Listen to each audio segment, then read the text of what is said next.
Selamat malam, kembali lagi bersama kami.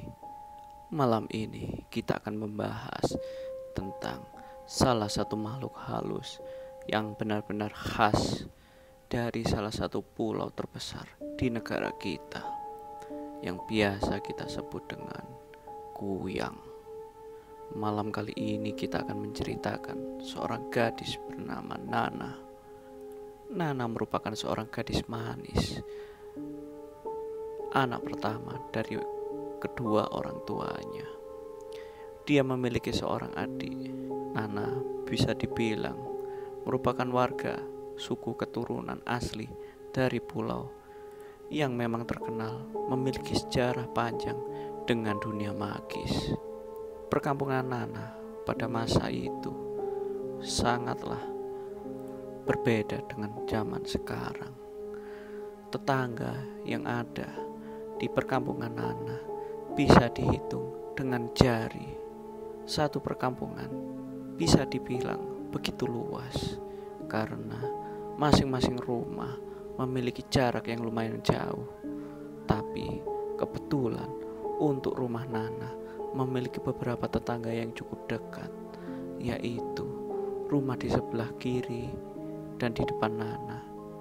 Jadi bisa dibilang Nana memiliki tetangga atau beberapa tetangga yang jaraknya lumayan dekat.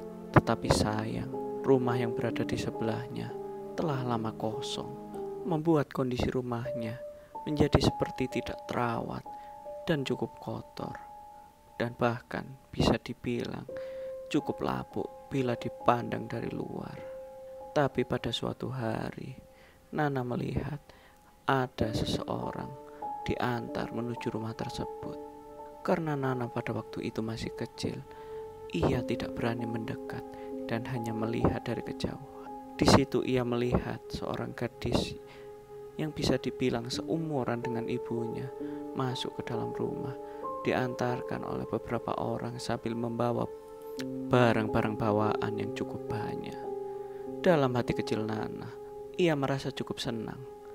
Ternyata rumah yang lama kosong di sebelah rumahnya kini ada yang mengisi.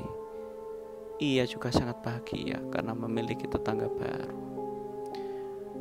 Karena begitu bahagianya, tak kuasa ia menahan. Ia menceritakan hal itu kepada ibunya. Ibunya pun juga ikut senang karena memiliki tetangga baru. Nana juga berlari ke depan rumah, di mana di depan rumahnya terdapat satu orang tetangga lagi yang bisa dibilang juga seorang yang memiliki kemampuan magis atau biasa disebut dengan dukun bila di tanah Jawa. Nana yang benar-benar akrab dengan dukun tersebut menceritakan bahwa mereka kini telah memiliki tetangga baru. Tetangga Nana yang juga biasa disebut sebagai dukun itu memiliki nama panggilan Pak Elang. Pak Elang mendengar kabar ini juga turut berbahagia. Dan juga karena Pak Elang sangat menyukai anak-anak, melihat tingkah Nana yang bahagia, ia pun juga tersenyum-senyum manis melihat kebahagiaan Nana memiliki tetangga baru. Pak Elang juga memperingatkan Nana untuk bertindak baik dan sopan kepada tetangga barunya, guna membuat tetangga tersebut nyaman dan betah tinggal bersama mereka. Dengan anggukan manis, Nana mengiyakan ucapan dari Pak Elang. Ia pun izin kepada Pak Elang untuk pergi ke rumah tetangga tersebut. Namun Pak Elang melarangnya karena mereka baru saja datang. Biarkanlah mereka istirahat terlebih dahulu. Kamu dapat mengunjungi mereka besok, atau setidaknya setelah mereka beristirahat, ucap Pak Elang kepada Nana.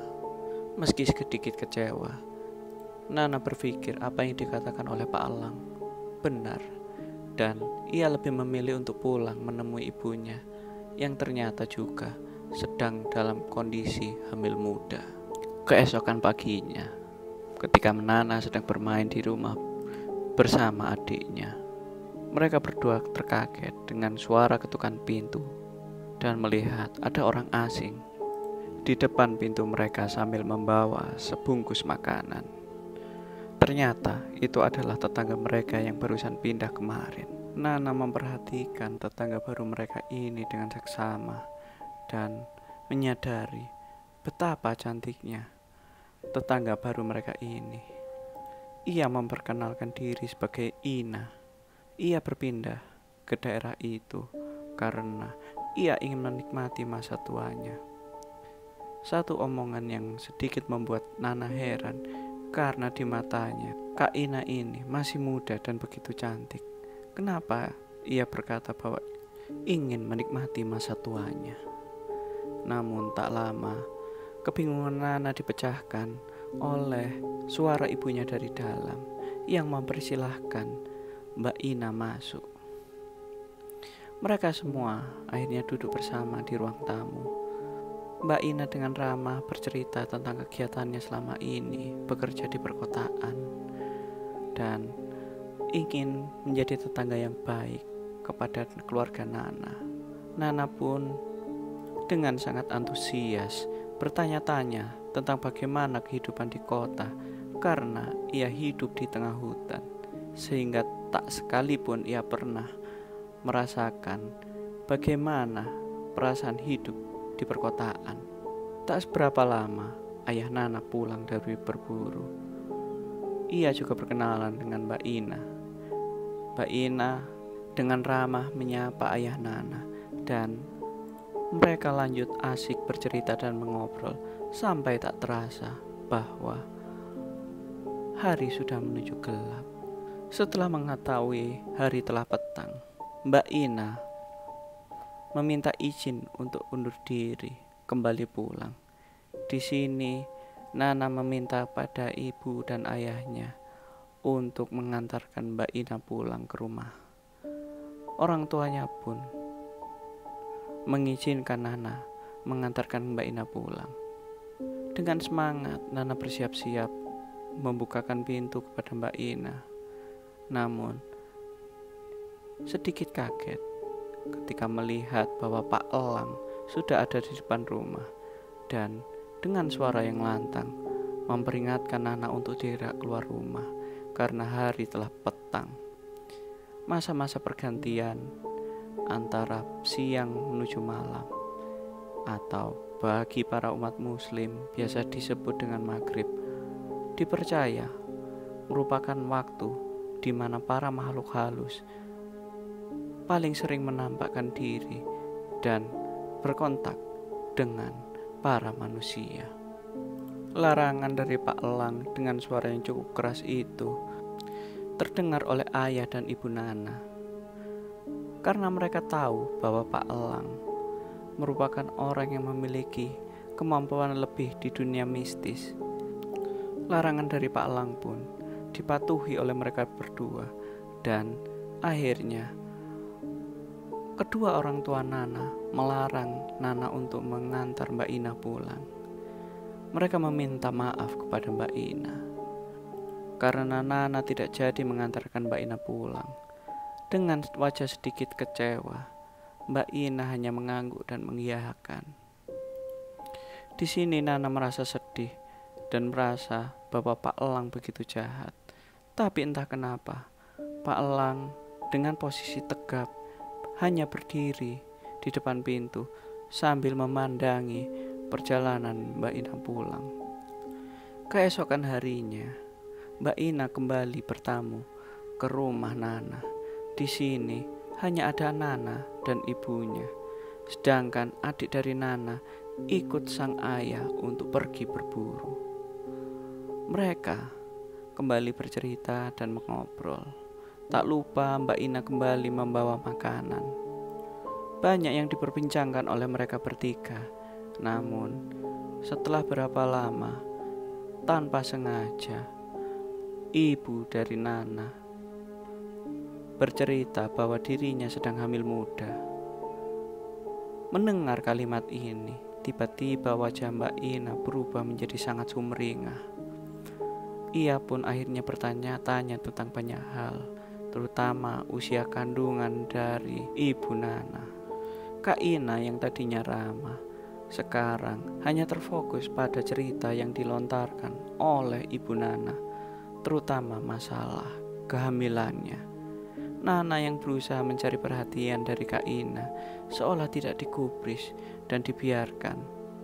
Kembali tak terasa, waktu sudah menjelang maghrib. Nuansa sore hari membuat Kak Ina kembali ingin berpamitan pulang.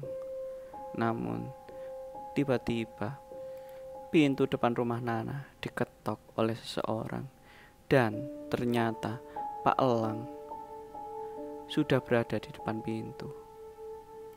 Pak Elang meminta izin masuk kepada Ibu Nana dan setelah itu duduk bersama Ibu dan Kak Ina. Di sini sikap Kak Ina tiba-tiba berubah dan segera meminta untuk pulang. Melihat perubahan sikap itu, Ibu Nana dan Nana sedikit kaget, tapi menganggap bahwa Kak Ina memiliki urusan yang harus diselesaikan di rumah atau melupakan sesuatu. Pak Elang hanya diam dan tersenyum melihat kepergian dari Kak Ina. Setelah Kak Ina pergi, tak seberapa lama ayah dari Nana pulang dari berburu sambil membawa hewan buruan. Pak Elang mengajak ngobrol ayah dari Nana di depan teras rumah. Setelah tak berapa lama mereka mengobrol, Pak Elang pamit untuk pulang dan memberikan sebuah bungkusan kepada ibu. Ibu bertanya apa isi dari bungkusan itu. Pak Elang tidak menjawab, namun Pak Elang hanya berkata, jangan pernah pergi atau kemana-mana tanpa membawa bungkusan itu. Setidaknya tempatkan bungkusan itu di tempat yang bisa kamu jangkau apabila kamu memerlukannya. Karena aku merasa ada yang tidak beres dengan rumah ini, jawab dari Pak Elang. Mendengar ucapan tersebut, Nana yang mengenal Pak Elang sebagai orang yang ramah dan baik hati sedikit shock. Bagaimana bisa orang yang ia kenal begitu penyayang? Wajahnya berubah menjadi seserius itu dan seolah menjadi orang yang lain yang belum pernah ia temui sebelumnya. Samar-samar Nana mendengar bahwa Pak Elang dan ayah berjanji nanti malam mereka akan bertemu di dalam rumah dari Pak Elang. Mendengar itu, Nana menanyakan kepada ayahnya, kenapa nanti malam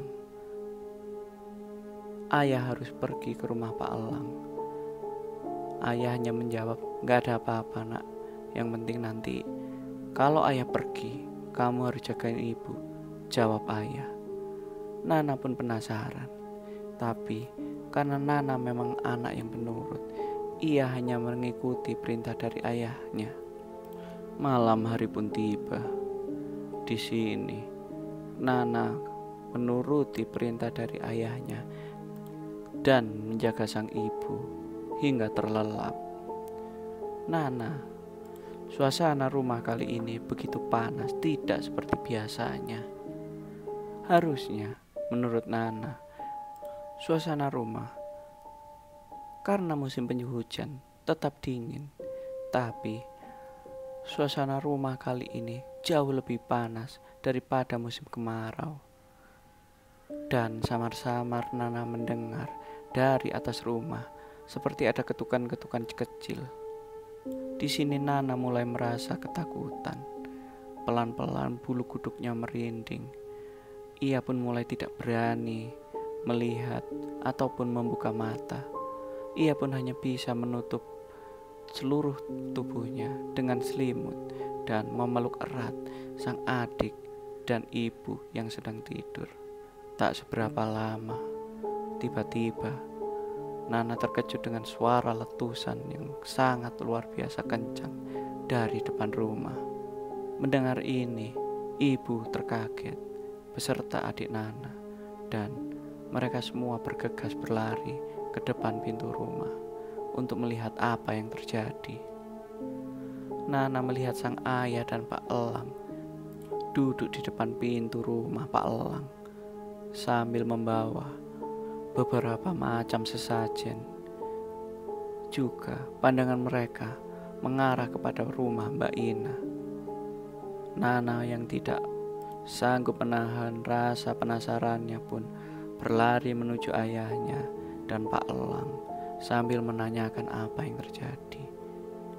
Wajah yang begitu marah ditunjukkan oleh Nana sampai Pak Elang mengusapnya dan akhirnya Pak Elang menjelaskan, "Nana, sepertinya tetangga baru kita bukan orang yang baik dan menurut penglihatan Pak Elang sebenarnya dia bukan orang." Nana tertegun dan tidak percaya dengan ucapan Pak Elang. Apa yang ia maksud? Namun tatapan serius dan tajam dari sang ayah seperti menjelaskan bahwa yang diucapkan oleh Pak Elang adalah kenyataan. Lalu Nana menanyakan lagi, apa suara letusan barusan? Ia sampai kaget dan tidak bisa melanjutkan tidur. Pak Elang menjawab, suara letusan tersebut adalah ajian yang dikeluarkan oleh Pak Elang untuk menghalau sesosok makhluk yang ingin mencelakai ibu dari Nana. Sosok tersebut adalah Kuyang yang dari kemarin sudah berkeliling di atas rumah Nana.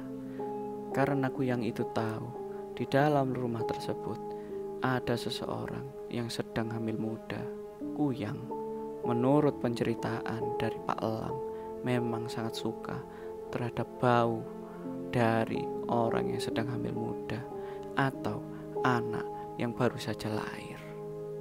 Terlebih lagi, suara letusan yang begitu kencang dapat disimpulkan bahwa ajian yang dikirimkan oleh Pak Elang berhasil mengenai Kuyang tersebut. Lalu, selain itu, Pak Elang juga menjelaskan kenapa Kuyang tersebut tidak bisa masuk ke dalam rumah Nana. Ketika kemarin Kuyang itu pertama kali nampak, ia sebenarnya sudah ingin masuk ke dalam rumah, namun dihalau dengan cara Pak Elang berdiri di depan rumah. Akhirnya Kuyang itu ketakutan dan pergi. Sedangkan untuk kali ini Kuyang itu tidak bisa masuk karena Pak Elang menitipkan bungkusan kepada ibu dari Nana. Isi bungkusan tersebut sebuah pisau kecil, sebuah gunting, beberapa jarum. Hal ini dimaksudkan karena Kuyang takut terhadap benda-benda tajam. Hal ini menyebabkan Kuyang tersebut enggan untuk masuk, tapi rasa hausnya akan darah membuat ia meronta-ronta di atas rumah dari Nana dan memaksa masuk, meski ia sendiri sedikit ketakutan terhadap barang-barang tajam yang berada di dekat ibu Nana. Tak seberapa lama, terdengar polisi datang beserta warga-warga yang lain yang sudah dikabari oleh Pak Elang. Mereka akhirnya menuju ke rumah Kak Ina.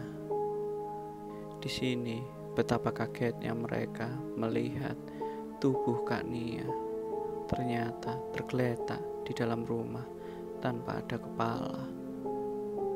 Yang membuat mereka lebih kaget lagi adalah kepala Kak Ina ditemukan berada di belakang rumah dengan kondisi terhubung dengan organ-organ yang ada di dalam tubuhnya. Di kebudayaan orang-orang sekitar, Kak Ina biasa disebut sebagai Kuyang. Dalam beberapa versi, Kuyang merupakan makhluk halus yang suka mengambil anak-anak yang baru lahir. Di beberapa versi lain, Kuyang merupakan orang yang mendalami ilmu hitam untuk mencari kekayaan atau kesaktian. Pak Elang segera meminta agar semua warga bersama-sama menguburkan jasad dari Kak Ina dengan bantuan polisi yang telah dipanggil oleh Pak Elang. Hal ini bertujuan untuk membuktikan bahwa Kak Ina benar-benar kuyang. Dari sini kita harus belajar bahwa setidaknya kita mempelajari latar belakang seseorang bila bertemu dengan orang yang baru.